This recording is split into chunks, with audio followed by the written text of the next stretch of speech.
G'day, Tragic here, and we're going to take a look at Doomtown. New town, new rules. This is the first pack of this set, which I'm dying to see what's inside this box. Now, Doomtown is not an LCG, as you probably know, but it is basically the same format as an LCG.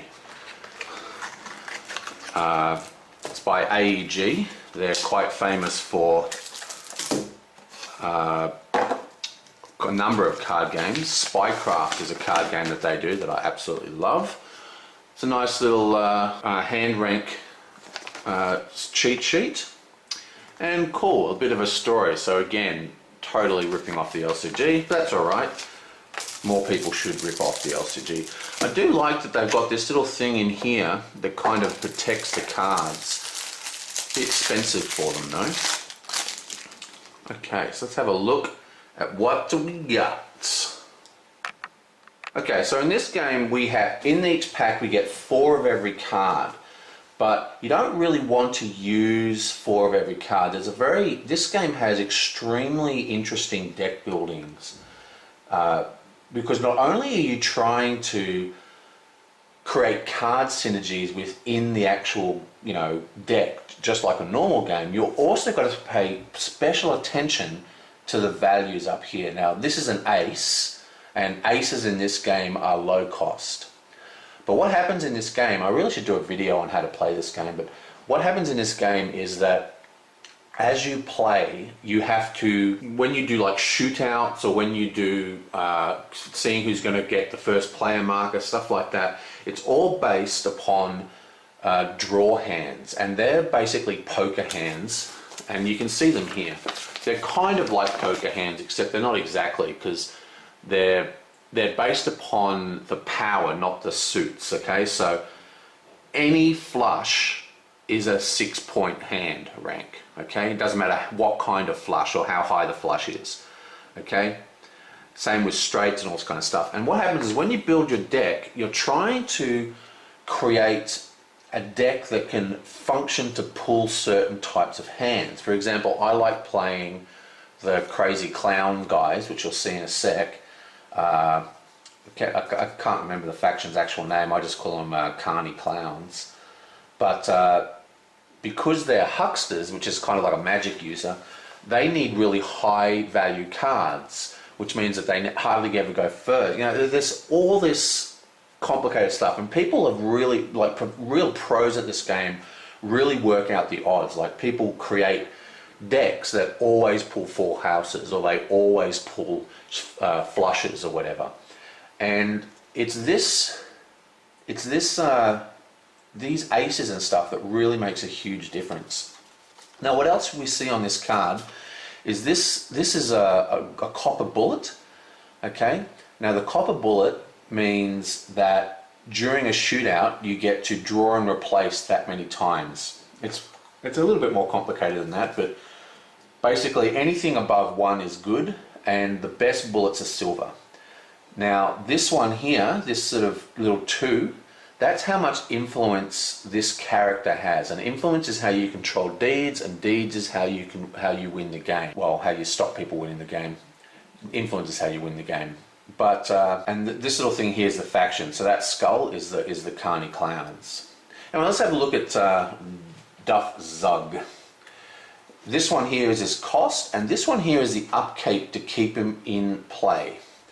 So this guy doesn't actually have any ability. He's just a 2 bullet, 2 influence. Now 2 influence is strong, but remember what I was just saying, the ace is kind of out of faction requirements for the Carnies. You know what I mean? Because basically there's types of spell users in this game called hucksters, and the way the hucksters work is that they have a huckster value. We'll see a huckster eventually in this deck, I'm sure. But they say it's got huckster 1 or something like that, or huckster 0.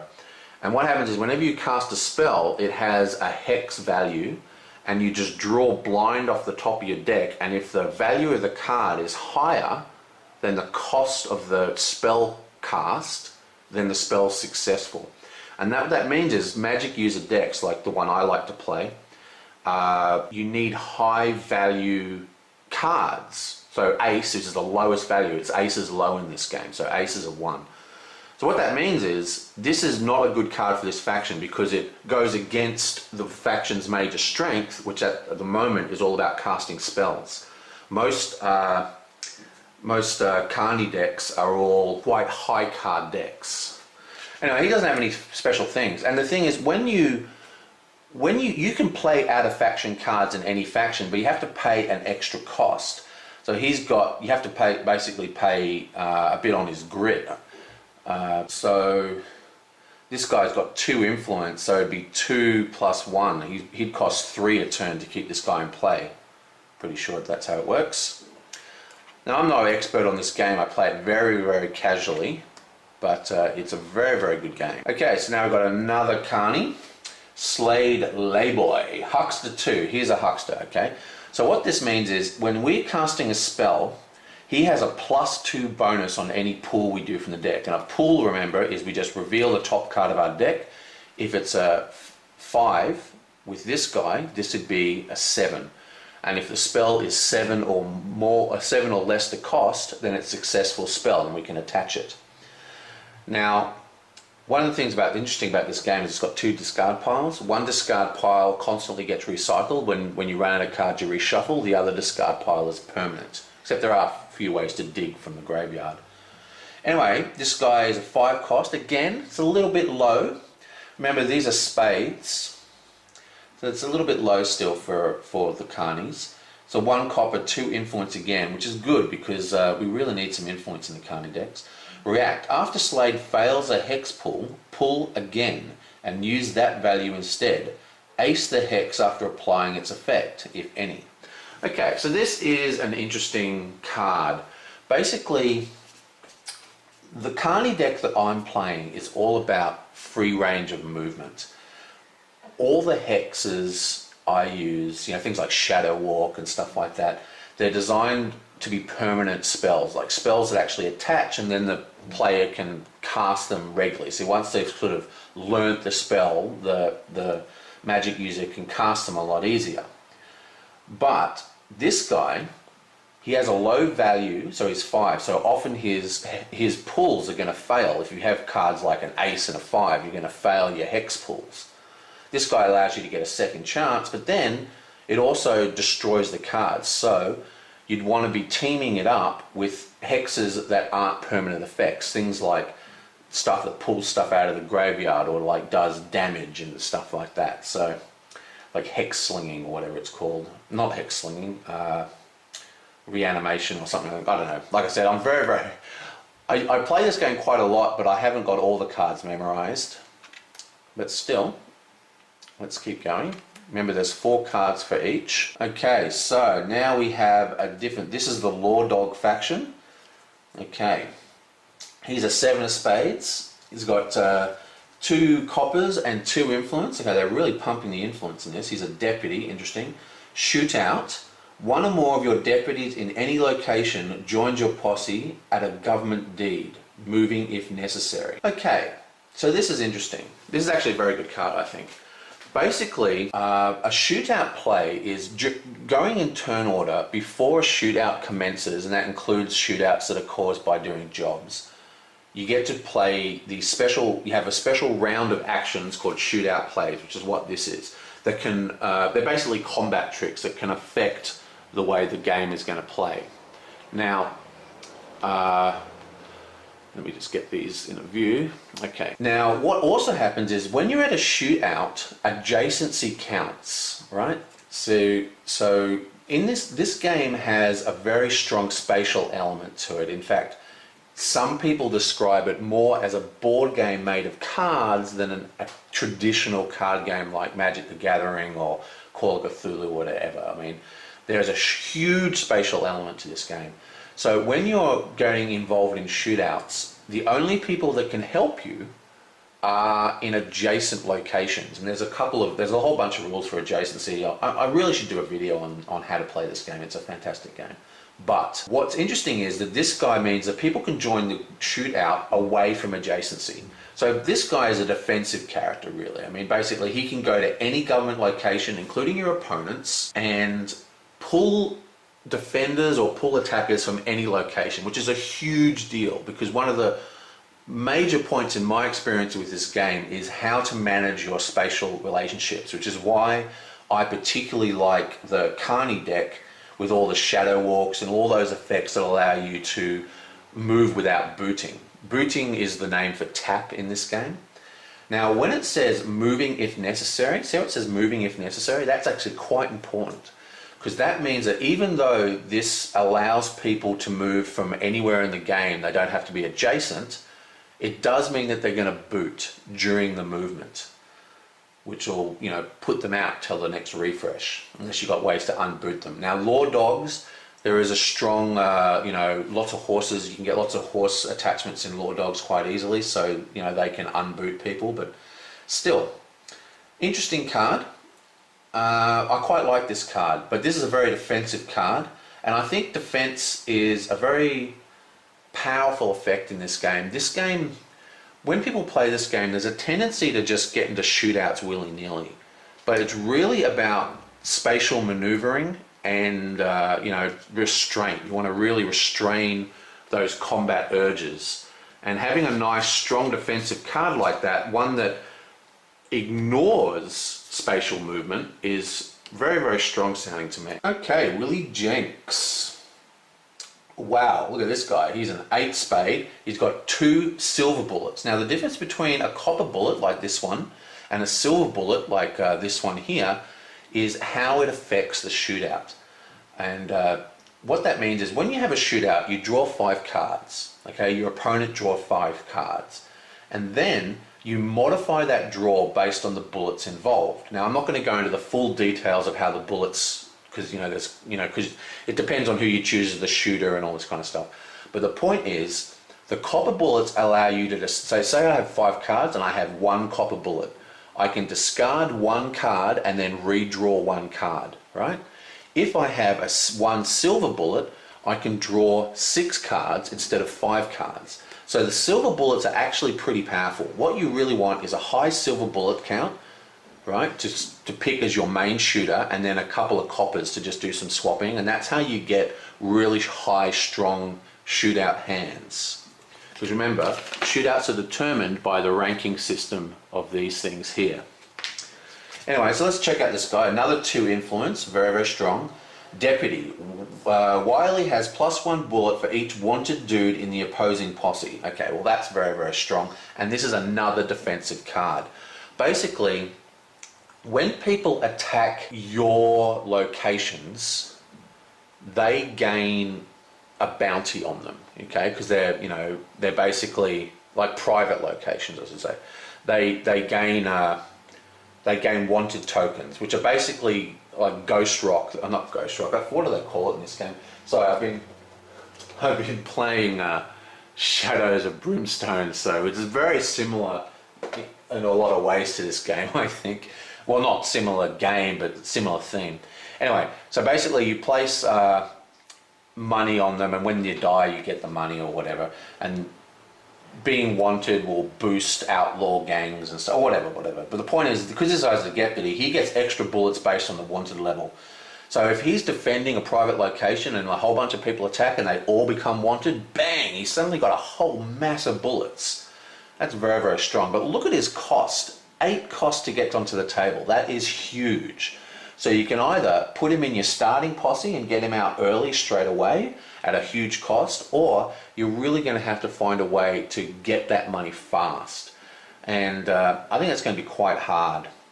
But, I don't know, Dudes and Deeds, which is a pretty strong deck, which has a whole bunch of deeds and just dudes, but is quite a defensive deck. It works on sort of like swarming with locations and splitting up the other person's ability to cover those locations. I think this is a pretty strong card as well. Problem with him is that he's a pretty hard target, like a pretty strong target. I mean, people are going to be gunning for him, and the 8 cost is really expensive. Okay, so this is Kyle Wenger, whatever. He's a 2-1-0. Okay, it's not that cool, I mean stat-wise. He's a mad scientist. Awesome. A 2 mad scientist. Okay, mad scientists are kind of like hex slingers. Okay, there's 2 types of attachments in this game, right? There is the attachments which are basically just normal things, you know, like a gun or a horse or something. And then there's the inventions, which are built by the mad scientists, and they're often a lot more powerful. But like casting a spell, you need to do a pull to construct them. In this case, it's just like the hex. You have a mad scientist of 2, which means whatever your invention is, you need to pull, and that's just drawing the top card of your deck and flipping it over. In this case, I'd draw a 2, which is really low. But because it's got mad scientist 2, it would be a 4. And then the actual invention has to be 4 or less to construct. So this has the same problem as the hex guy we just saw. If you're going to build a mad scientist deck, you want your card values to be higher to ensure that your mad scientist is going to, you know, not fail all the time in building those attachments. Okay, let's have a look. He's got a noon boot. Now, what noon boot? Noon is a phase in this game, and this is just a condition, a timing condition for when you can boot. And boot is just tap. Okay. Now, like the LCGs, some effects don't require, if it doesn't say boot on the effect, it doesn't matter whether it's booted or not. Booting mainly controls movement in most cases, as well as some super powerful abilities. I haven't read this one, but you can't move if you're booted, you can't join posses if you're booted, you can't refuse shootouts if you're booted, you know, like a retreat, all that kind of stuff. So booting is pretty strong. So you have to boot during the nude phase, which is like the main phase. If Kyle is at a ranch, unboot the ranch. Its abilities may be used an additional time this turn. Well, that's really strong. Locations, we'll get to locations in a sec. They often have bootable abilities on them, you know, like draw, if you have 3 cards in hand, draw an extra card, you know, gain a ghost rock or whatever. They have all these little abilities, and being able to untap them and then basically, you know, use them again, very, very strong and interesting. So what we'd probably do with Kyle, the way that I'm seeing Kyle, except for his low value, I really dislike his low value, but unlike most games, you usually only have 1, maybe 2 of each character. I mean, there are some characters you want 4 of, but unlike most card games, because of the way the drawing works, you know, trying to get these hand ranks, you don't usually want a whole bunch of the same character, because there's a concept in this game called cheating. When you draw, if I draw a shootout hand and I have 2 of the same suit and color or whatever, it's a cheat. And there are ways that you can take advantage of cheating, which will drastically alter the shootout. So having lots of the same sort of thing can really actually be detrimental to how the game works. Okay? But anyway, let's keep going. Lillian Morgan, it's a huckster 2 and it's a king. 5 influence, my lord. That's insane. Okay, king is a pretty high card, which is good for doing hucksters. When Lillian enters a posse, place 3 ghost rock on her. The ghost rock may be used to pay for shootout abilities, if it's not a bounty, okay? Discard her unused ghost rock after the shootout. Shootout, pay X ghost rock, X of your dudes in the location, well, X of your dudes in any location join Lillian's posse, moving if necessary. That is an insanely powerful card. Look at the upkeep though, 3 upkeep. Now she is Morgan Cattle Company, which Morgan Cattle Company is probably the biggest money spinner. Like, out of all the guys, they can make money the easiest, I think. But this is a really strong card. 8 to get on the table. Now the 3 Ghost Rock a turn means you can't really get her out early. So the question is, I mean, that 5 influence could basically, that's a huge game changer, right? Now, the way influence works is influence is how you control deeds. Okay, there's a difference between owning a deed and controlling a deed. Whoever's got the highest influence at the deed controls the deed, regardless of who owns the deed, as in who plays it. But most of the deeds have a similar chip, except it's blue. If you ever have more blue chips than your opponent has red chips, you win the game. So this guy, she's not going to win you the game, but she can stall it massively if you can afford to pay that. And the fact that she has an ability, much like that very first guy, that negates movement, very, very strong. Yeah, I think she's an extremely strong card, but very expensive. Interesting. Interesting, Mon. What have we got next? Okay, notice these are all spades because they're all characters. Yeah, there's a 7 of spade, 1 copper, 2 influence. While Ulysses is at a saloon, the saloon gains 1 additional control point. That's that blue chips I was telling you about. Okay, that's pretty cool. Noon. If Ulysses is at a saloon, move another dude at the same location to the town square booted. Okay, that's a pretty weird one. Let me have a think here. If Ulysses, move another dude at the same location. Okay, what's interesting about this is the way movement works is that you can move pretty much anywhere as long as you boot. The trick is to move and not boot. So this isn't about moving your own units, this is about moving your opponent's units. You know, so say they're trying to gain influence on your saloon, or if they've come in to do an attack, because basically you take a turn, I take a turn, you take a turn, I take a turn in the nude phase until we all run out of stuff to do, we all pass, right? So if you actually move in to attack my saloon, say, I always have at least one action before you can initiate combat. Okay? Now this is noon, which means it doesn't require a boot even, which means anyone who attacks the saloon, he can just send them straight back into town square, and they're booted, which will put them out. So again, another strong defensive card. I actually quite like this card. I don't play these guys very much, so I'm not quite sure. Basically, the only deck I really play at the moment, because I'm so new to the game, is the Carney deck. So I've got one Morgan Cattle Company deck as well, which I quite like. Okay, Alice Stone, awesome. Wow, Queen, 3 stud and 2 influence. If a 7 cost with 2 upkeep. Wow, these cards are expensive, aren't they? Powerful but expensive. If one of your wanted dudes accepts a call out, Alice may join the posse from any location without booting, and even while booted. Wow, she is powerful. Okay, so this basically negates everything. This is a completely free movement. No matter where she is in the game, she is a threat to any shootout. Now, what happens with shootouts is when you're asked to do a shootout, you have the option to back out, basically. And if you don't, the shootout starts. And that's what it means by accept, okay? Now, if you're booted when they ask you to do it, if you're booted when they call you out for a shootout, then you can't refuse. But that still counts as accepting. But yeah, basically what this card is saying is once this card is on the table, anything, no matter where she is, no matter if she's booted, where she's moved, what she's doing that turn, she is going to be a threat for that shootout. That's a hugely, hugely strong card. And the 2 influence is not too hard to get around. I mean, the 2 upkeep cost isn't too hard to get around. But that 7 cost, in my experience, is quite hard to get in the early stages of the game. So again, another expensive yet powerful card.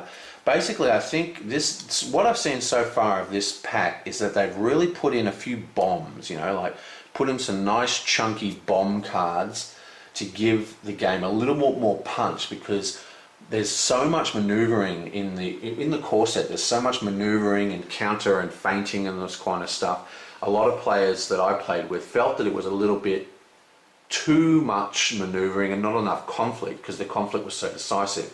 Having some strong threats is going to increase that tactical movement even more, but make it more interesting, because you'll be able to make better decisions about combat. I think that's really cool.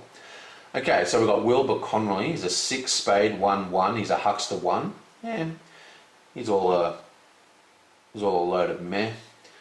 Again, a six isn't a huge value for a huckster. But remember, if you have him in your opening hand, as in your starting posse, when you start the game, you can pick X amount of cards and place it on the table, and they're on the table from the word go from your starting ghost rock. Okay. Now, if he has 5 to be on the table first, but if you have him on the table first, and with the other cards as well, these low-cost hucksters or low-cost mad scientists, that removes their draw chance from being affecting on the actual spell pools.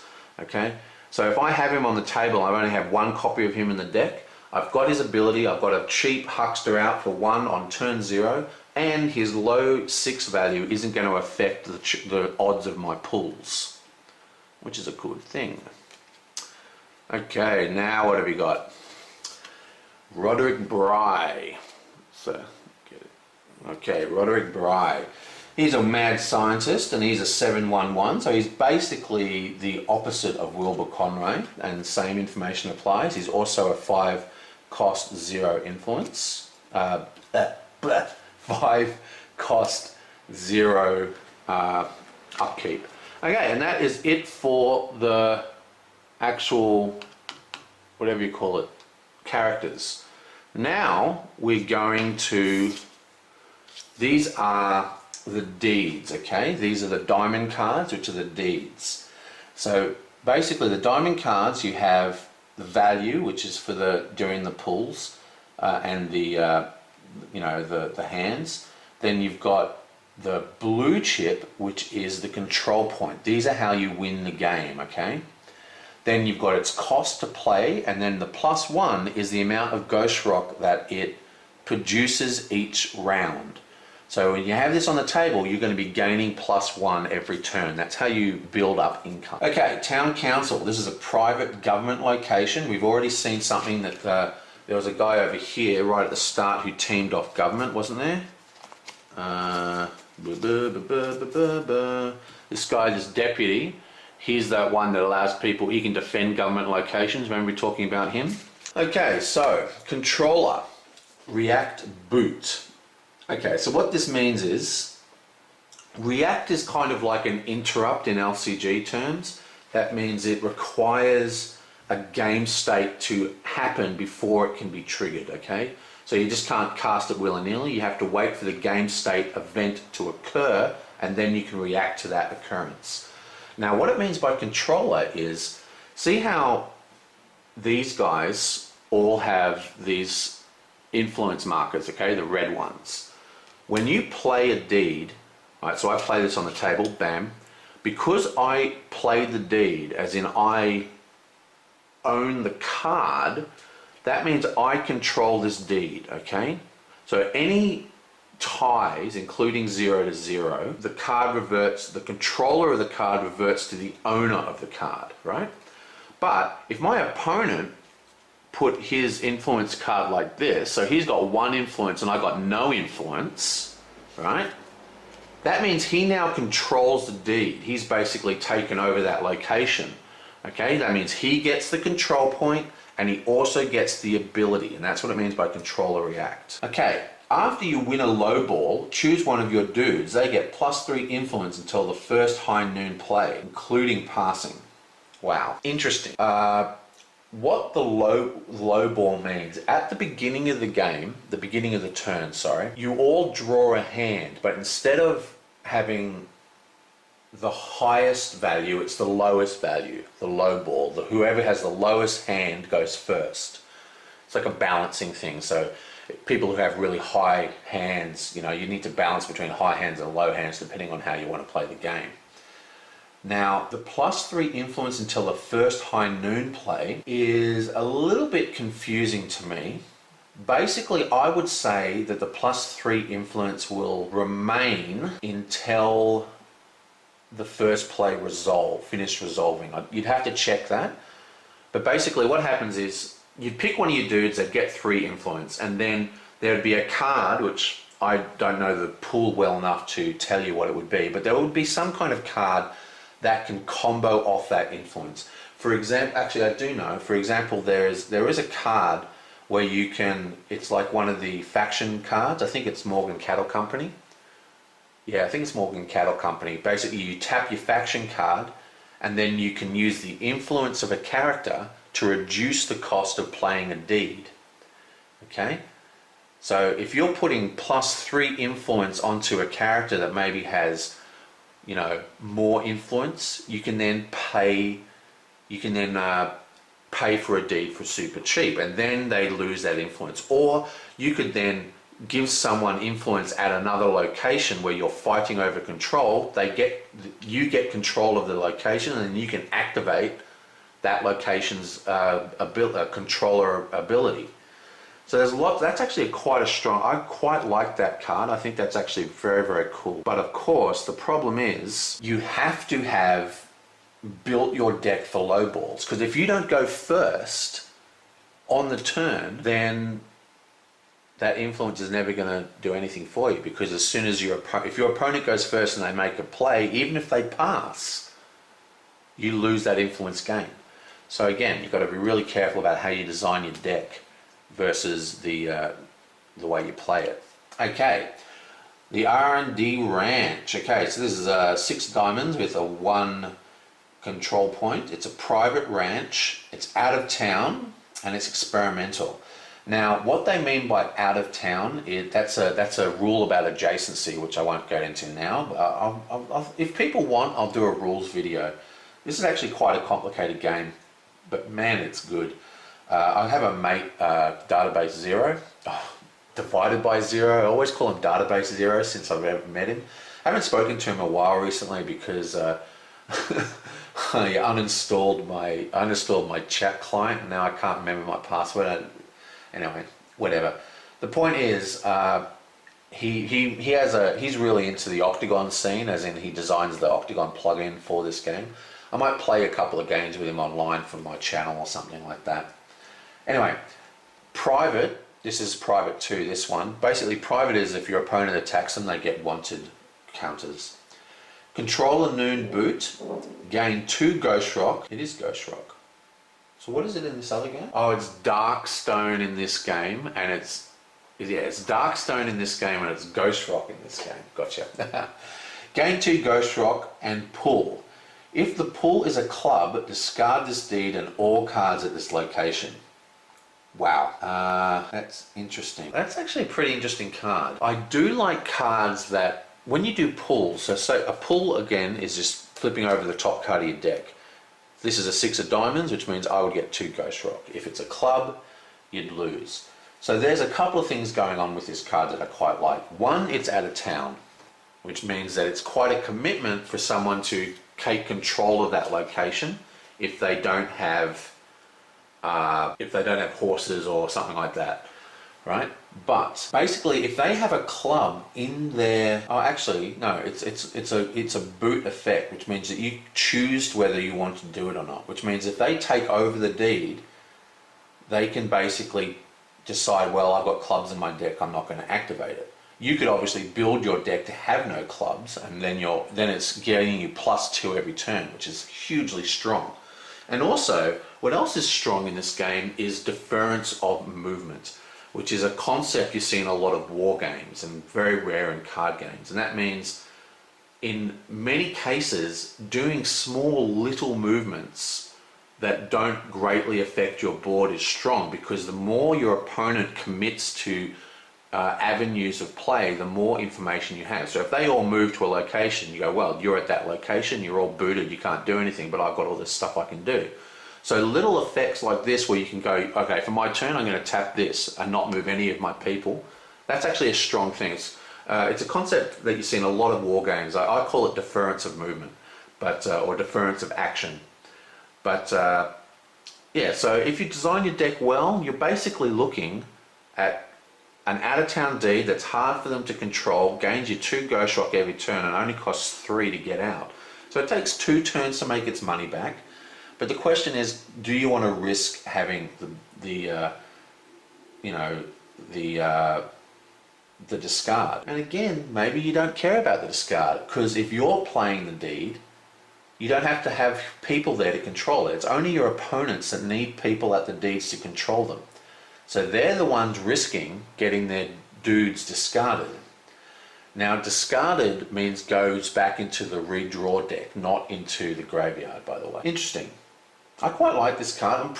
I'm a big fan of out-of-town deeds in general, actually. Okay, interesting card. Okay, so now we have the hearts. That's the end of the deeds for this deck. Now the hearts are, well, they're basically attachments. Well, we only got one heart, one of these cards. We didn't get 4 of these cards? That's weird. How come I didn't get 4 telepathic helmets? There are. Weird. That was just out of order for some reason. Okay, whatever. Let's start at the Faithful Hound.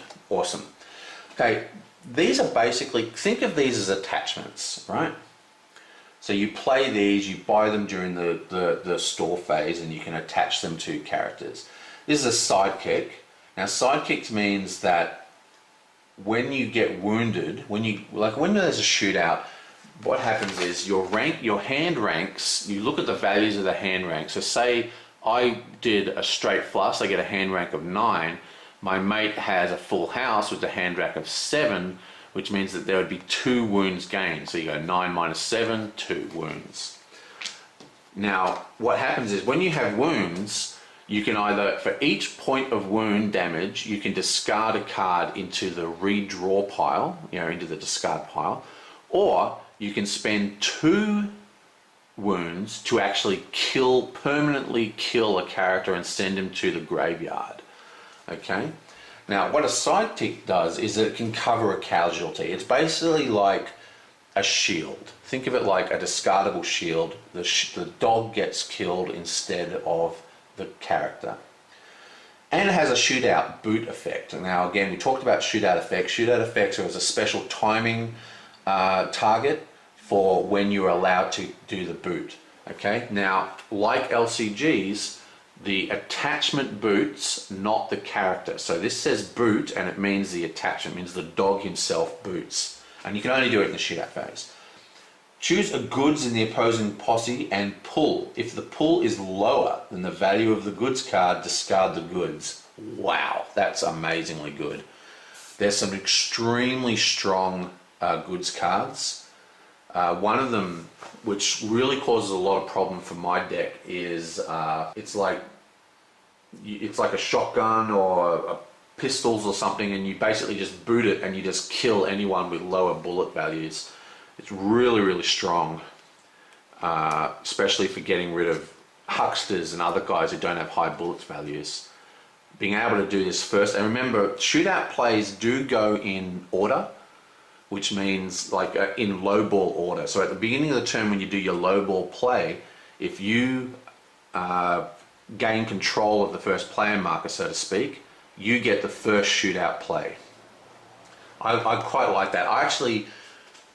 It doesn't exist yet, and remember, I'm a casual player, but I really want to make I want to call it man's best friend. I'm pretty sure it's going to be a Law Dogs deck, and it's just going to be all the dog sidekicks, like just have really robust posses, for Law Dogs, where they've got all these discardable sidekicks with all these psychic effects, lots of fancy guns and horses, and just they ride around in groups. That's a deck I want to build, but unfortunately it doesn't exist yet. Okay, a plasma drill. Okay, this is a gadget. Okay, now gadgets are the type of card that you need a mad scientist to build. Now you'll see that this one has a difficulty of 8, which means that when you do a pull, which is just flipping the top card, you need an 8 or lower, 8 or higher, to actually, successfully build this. But regardless, you still have to pay the cost if you fail or not. Now, remember, your Mad Scientist will have a modifier like Mad Scientist 3. If you've got Mad Scientist 3, you only need, 5, beg your pardon, I can count, to get 8, right? Because it's whatever you pull, boom, 5, 6, 7, 8, okay? Because it's the Mad Scientist is a modifier for what you pull. Okay, Noon. Pay 1 Ghost Rock and boot. Boot this dude. Okay, so this boots the Plasma Drill and the dude. That's very expensive. And choose a deed at the adjacent location to have its owner pay Ghost Rock equal to its production. If they cannot or do not, discard the deed. Okay, that's actually pretty awesome. Again, it's expensive. Now, what's interesting is that it's the adjacent location. Everything is adjacent to Town Square. So if this guy is in Town Square, he can do this effect to any deed in the entire game, basically. Actually, I don't think out of town's not adjacent though. Okay, and choose a deed at the adjacent location to have its owner pay Ghost Rock. Yeah, so that's actually a very, very strong card. The problem, of course, is that because it boots the dude himself, he's then open to being called out. But if you have sufficient unbooted dudes, that means a lot of people can join the posse to fight. You know, there's a lot of stuff going on here that makes this card pretty damn strong, in my opinion. I like it. It's got a pretty high difficulty to pull, but yeah, that's a pretty strong card. Remember, deeds and control points is how you win the game. Okay, I quite like that card. I do love Mad Scientist thematically. Okay, the telepathy helmet. It's a three of hearts. These are all hearts, as you know. Gadget, difficulty 5. Okay, so it's another Mad Scientist thing.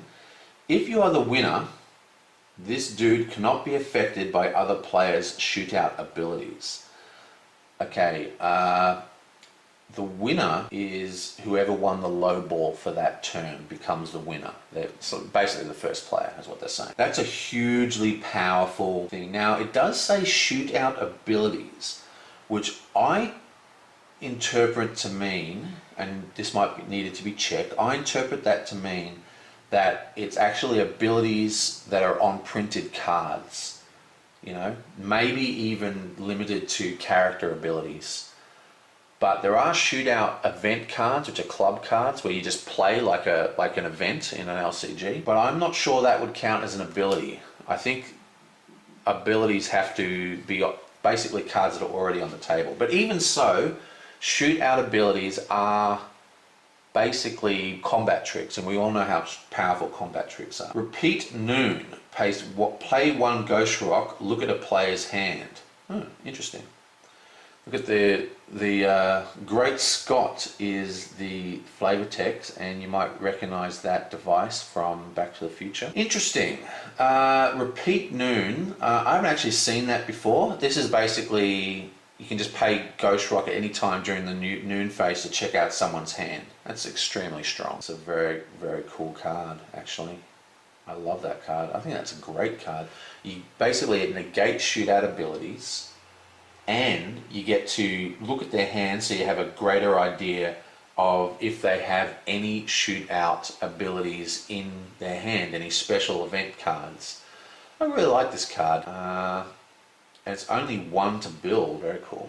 That's a very cool card, I think. Okay, now these are also hearts, right?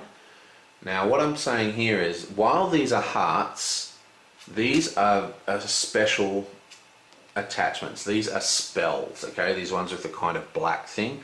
These are hexes in this case. Now, this game does have a number of other types of spells that are not in the game yet. They're coming soon, okay? But at the moment, there's only gadgets and hexes.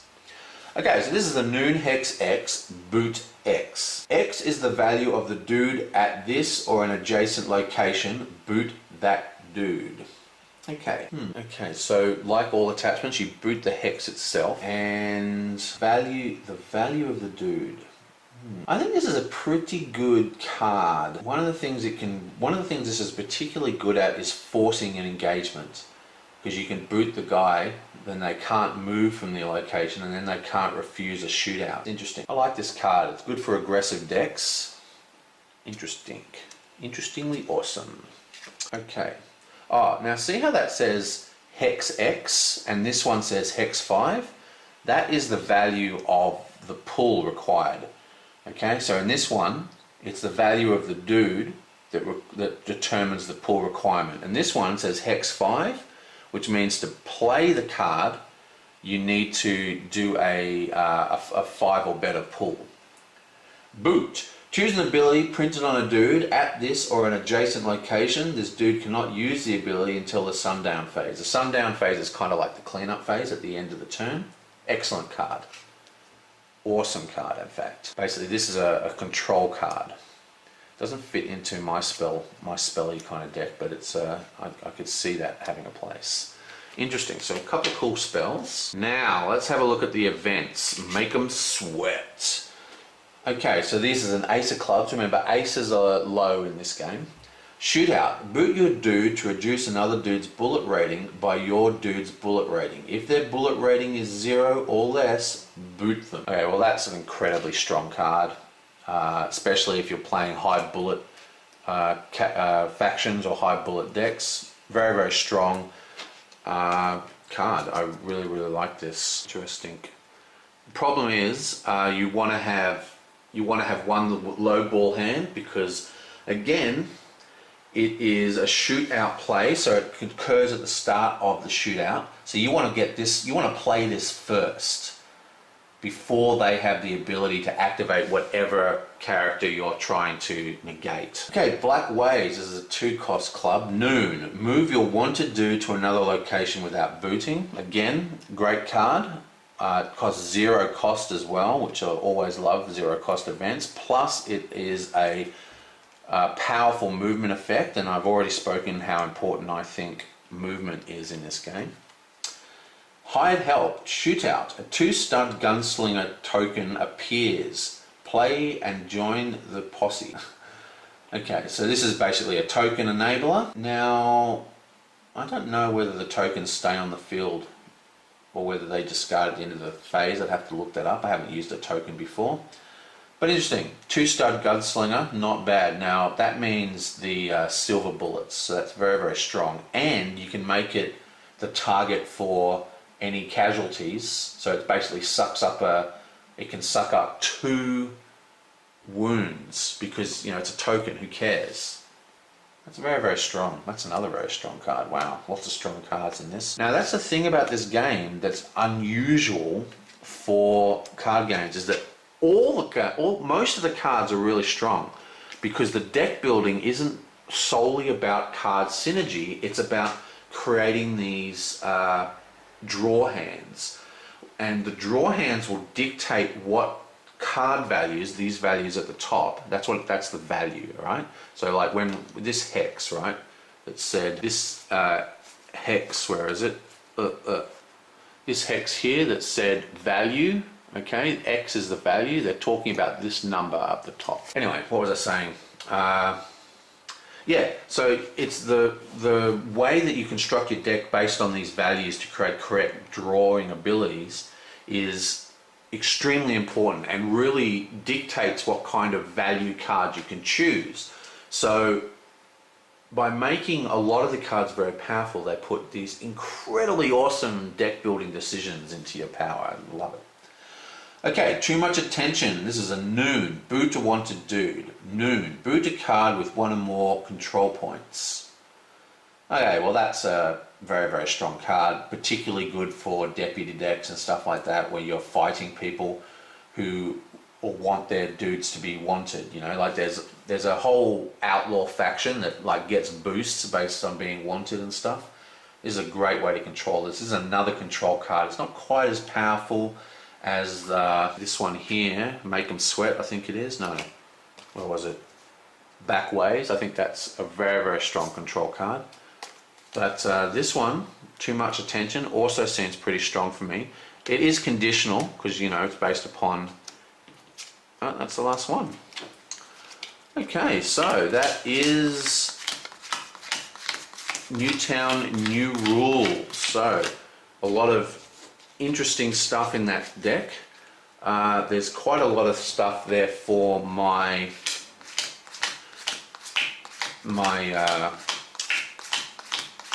Carney deck, but I have to say this is seriously one of the best card games in existence at the moment, without a doubt, in my opinion. Like, nothing really... I mean, there are some pretty damn good card games around, and I'm not talking about the classic ones. I'm talking about, you know, games that are actually in print right now. this is without a doubt one of the best. But it's very unusual. Like I said, it's almost like it is a board game. Okay, so that is Doomtown New Rules. And I will see you guys next time.